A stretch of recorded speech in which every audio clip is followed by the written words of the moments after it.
Não me basta apenas olhar para o meu amanhã e ter grandes expectativas dele, pois elas só se tornarão realidade mediante ao compromisso que eu tomo com o meu hoje, com o meu agora. Jesus venceu no deserto.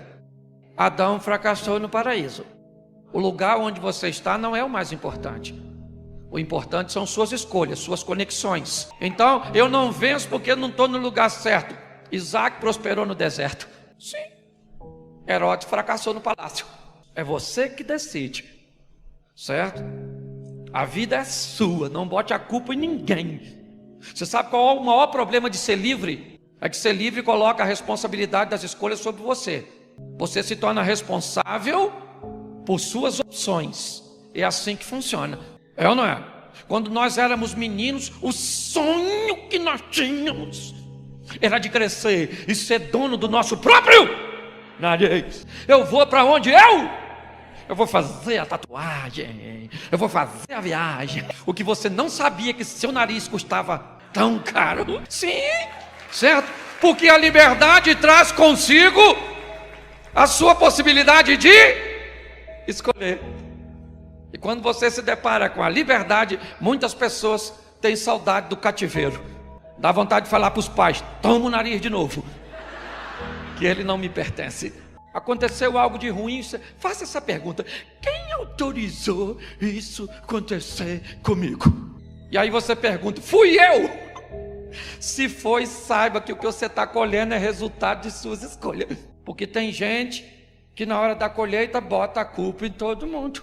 Esquece que o culpado pode ser ele. E como diz um amigo meu, a culpa é minha, eu coloco em quem eu quero. Porque tem gente que sabe que a culpa é dele, mas ele não quer admitir. Ele diz: é minha, eu vou colocar na minha mulher, coloco na sogra, coloco no governo, coloco no pastor, eu coloco todo mundo. Por quê? Porque eu não estou afim de assumir algo que é de minha responsabilidade. Está vivendo algo hoje? Pergunte: quem autorizou isso?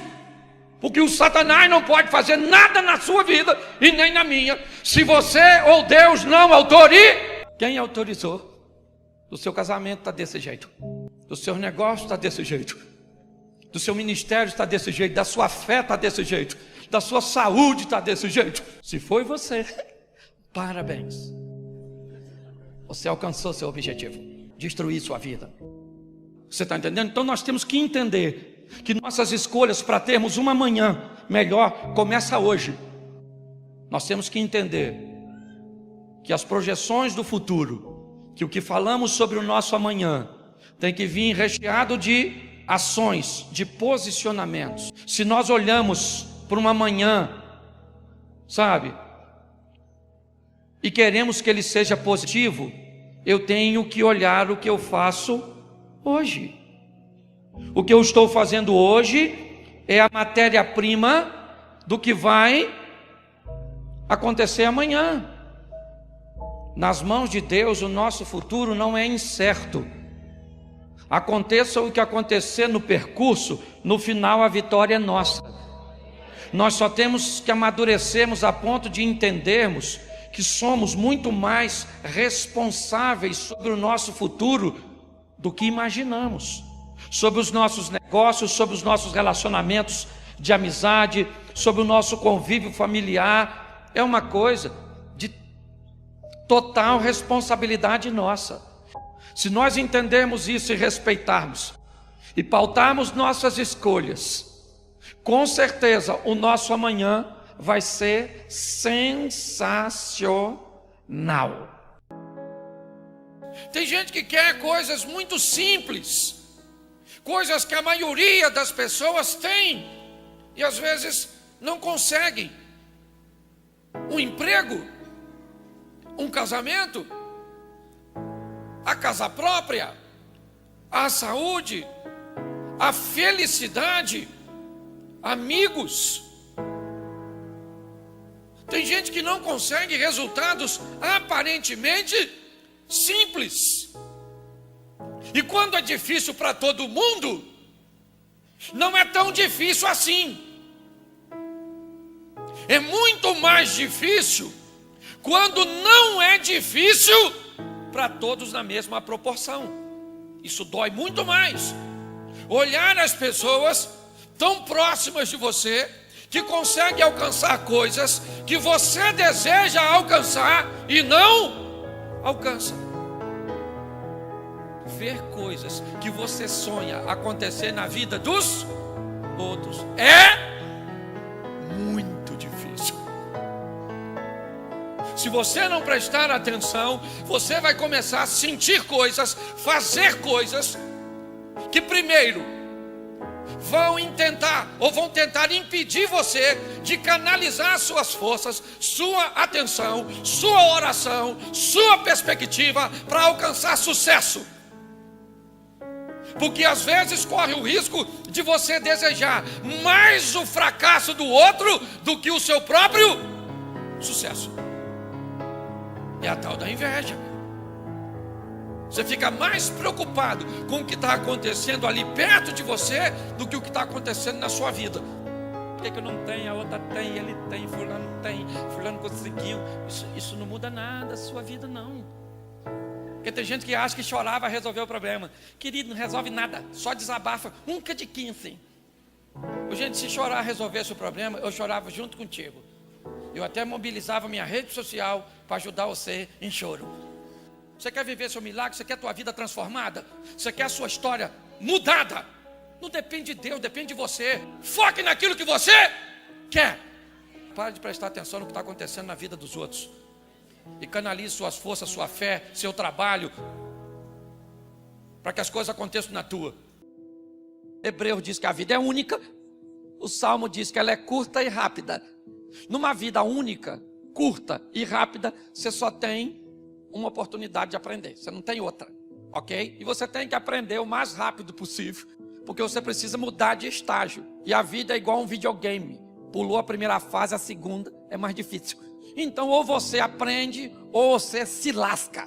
Então aprenda por observar. Olhe mesmo a vida alheia. O que aquela pessoa está fazendo? Por que a vida dela é tão boa e eu estou me ferrando? Então você olha como o outro está administrando dinheiro. Por que ele tem dinheiro? Por que ele tem dinheiro?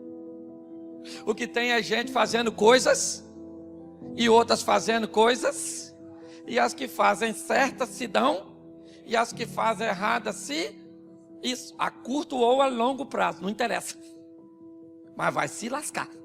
Então, se você não consegue aprender olhando a vida dos outros, aprenda com os seus próprios. Amém? O que Jesus está dizendo para essa mulher: aprenda com a misericórdia. Ela entrou na sua vida e te deu mais uma oportunidade. Sim, vá e não peques. Então, se você não consegue aprender olhando a vida dos outros, aprenda com os seus próprios. Amém? Só que tem gente difícil de ensinar. Jesus tem uns alunos muito ruins. Vamos aprender nos primeiros estágios que Deus nos dá a oportunidade. Se negligenciarmos o estágio da obediência ou da observação, precisamos pelo menos buscar diminuir as nossas margens de erro e aprendermos com a misericórdia. Já que não se aprende com isso, o próximo estágio é vergonha. O próximo estágio é humilhação. Essa é uma fase que eu não recomendo, pois ela é muito dolorosa. Aprender com humilhação. Então o grande inimigo que temos somos nós mesmos, negligenciando as fases. Deixa eu falar uma coisa para você. O ladrão da cruz sabia que roubar era errado? Sim ou não? Ele roubou? Pois é.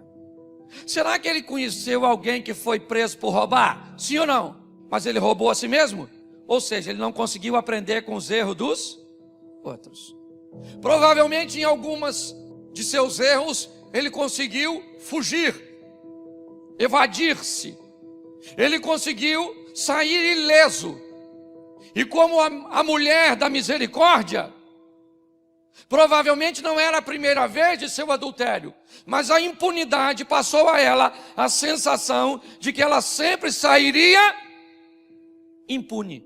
Provavelmente ele também superou. Mas será que ele foi preso antes disso?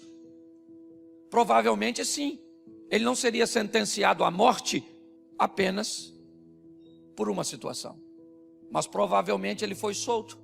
recebendo a oportunidade de não fazer mais, mas ele negligenciou. Este homem agora está sendo crucificado do lado de Jesus. E sabe o que é melhor? Ele aprendeu, gente. Ele falou para Jesus assim: Jesus, Senhor, lembra-te de mim quando entrares no teu reino. Você se lascou. Você se ferrou. Perdeu o privilégio de viver. Porque tem gente que só vai aprender depois que perder de verdade.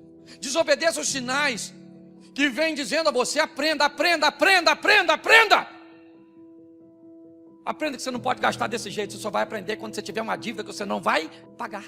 Mas meu Deus é dono do ouro e da prata. Pois é, Ele é dono. Você só é filho do dono. Porque é muita burrice. Trata a sua saúde, o médico diz assim: não come açúcar, você vai morrer. Morrer nada. Olha os outros que era para não comer e comeu. Aconteceu o quê? Morreu. Perdeu uma perna, perdeu tudo. Aí você vai achar que você vai... Por quê? Por quê? Por quê? Porque você é burro. Aí você tem um piripá que se desmaiou. O que é? Sua glicose estava 5.000. Aí você escapou, olha pro brigadeiro e diz: já que eu escapei a primeira vez, eu vou de novo. Eu imagino Deus olhando. É muita burrice. É filho de quem? Não pode nem falar isso, que é filho dele mesmo. Ah, na verdade. Pois é, o pai é ele mesmo, lascou. Mas se você tivesse uma vida, qual delas você preferir? Do indivíduo que aprende com o lírio do campo ou que aprende? Ainda hoje estarás comigo no paraíso. Vamos aprender nos primeiros estágios que Deus nos dá a oportunidade. Desperta o mais rápido que você puder. Aprenda e vá para a próxima fase.